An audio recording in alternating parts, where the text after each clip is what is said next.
பூனைக்காளி விதைகள் வந்து சில பேர் கேட்டிருந்தீங்க. "அக்கா இன்னமும் விதைகள் வரலையா?" அப்படின்னு சொல்லிட்டு. விதைகள் வந்துருச்சுங்க. இப்ப எல்லாமே காய ஆரம்பிச்சிருச்சு.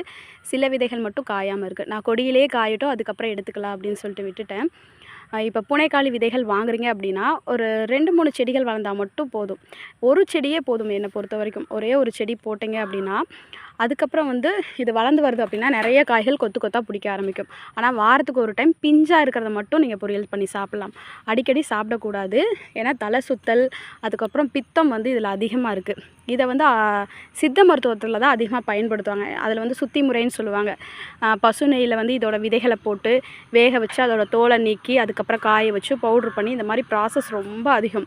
ஸோ, அதனால நீங்க வந்து வீட்ல நடவு பண்ணியிருக்கீங்க, இல்ல இத நீங்க புதுசா வாங்கி சாப்பிடணும் அப்படின்னு நெனைக்கிறவங்க, பிஞ்சா இருக்கிறத மட்டும் சாப்பிடுங்க. முத்திருச்சு அப்படின்னா சாப்பிடாதீங்க. அதே மாரி அதிகமா எடுத்துக்காதீங்க. ஓகேங்களா? ஏன்னா விதைகள் வாங்குறதுக்கு முன்னாடி இத சொல்லிடலாம் அப்படின்ட்டு.